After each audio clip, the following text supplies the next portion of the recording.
శ్రీరామనవమి రోజు అయోధ్య రామ మందిరంలో అద్భుత దృశ్యం ఆవిష్కృతమైంది. గర్భగుడి నుండి బాలరాముని నుదుటిన సూర్యకిరణాలు తిలకంగా ప్రసరించాయి. మధ్యాహ్నం 12:16 సమయంలో 58 మిల్లీమీటర్ల పరిమాణంతో సూర్యకిరణాలు బాలరాముని నుదుటిన తాగాయి. ఈ నేపథ్యంలో ప్రధాన మంత్రి నరేంద్ర మోడీ సైతం ఈ అపరూప దృశ్యాలను తన ట్యాబ్ లైవ్ ద్వారా వీక్షించారు.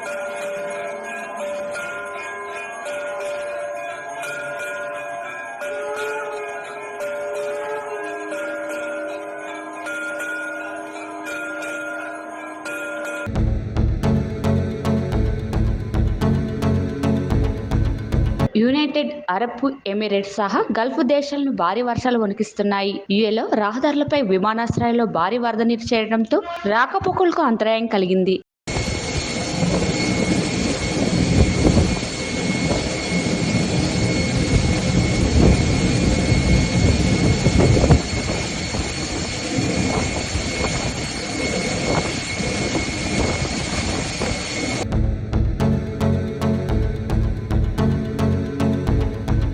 ప్రాంతీయ తెలుగుదేశం పార్టీ కార్యాలయంలో ఈరోజు ఉదయం వైఎస్ఆర్సీపీకి చెందిన కోరుకొండ పద్మ రాష్ట్ర కాపు జేఏసీ కన్వీనర్తో పాటు ఎస్కేఎస్ మహిళా అధ్యక్షురాలు 66వ వార్డు తోటి 5 మహిళా నాయకురాలు ఈరోజు స్థానిక ఎమ్మెల్యే అభ్యర్థి పల్లా శ్రీనివాసరావు చేతుల మీదుగా తెలుగుదేశం పార్టీలో చేరారు.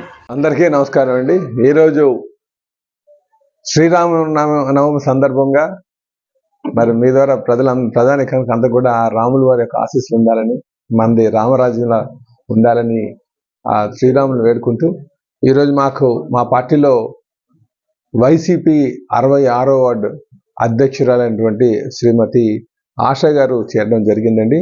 అలాగే కాపు జేఏసీ మహిళా అధ్యక్షురాలు 66వ వార్డు కోరుకొండ పద్మ గారు కూడా చేరడం జరిగిందండి. వాళ్ళతో పాటు మరి సరోజిని గారు, అనసూయ గారు కూడా ఈరోజు తెలుగుదేశం పార్టీ సిద్ధాంతాలకి ఆకర్షితులై వారు ఈరోజు మా పార్టీలో చేరడం చాలా సంతోషకరం అండి. ఖచ్చితంగా వారికి ఆ అనుభవం ఉంది కనుక, వాళ్ళకి సిద్ధాంతపరమైనటువంటి ఆలోచనలు ఉన్నాయి కనుక గాజువాకలో వారికి తెలుగుదేశంలో స్థానం కల్పిస్తామని చెప్పి తెలియజేస్తున్నాం.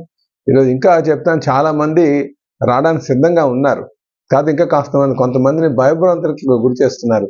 ఇది మనం గమనించాల్సినటువంటి అవసరం ఉందని చెప్పి తెలియజేస్తూ, వారు ధైర్యం చేసి వచ్చినందుకు వారికి మనస్ఫూర్తిగా మేము స్వాగతం పలుకుతూ మరి వాళ్ళకి ఆల్ ది బెస్ట్ తెలియజేస్తున్నానండి. నమస్కారం.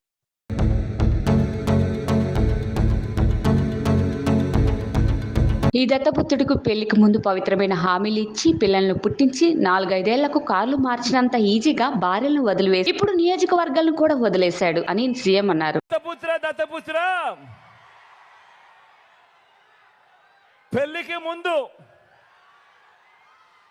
పెళ్లికి ముందు పవిత్రమైన హామీలు ఇచ్చి పిల్లలను పుట్టించి పెళ్లి కాగానే 4 ఏళ్లకు ఒకసారి 5 ఏళ్లకు ఒకసారి కార్లు మార్చేసినట్టుగా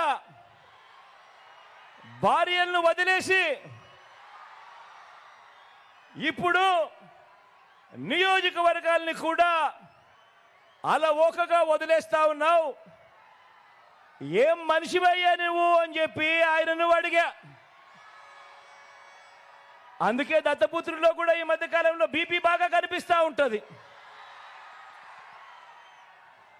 అయ్యా దత్తపుత్ర, ఒకసారి చేస్తే పొరపాటు, మళ్ళీ చేస్తే దాన్ని అలవాటు అంటారయ్యా.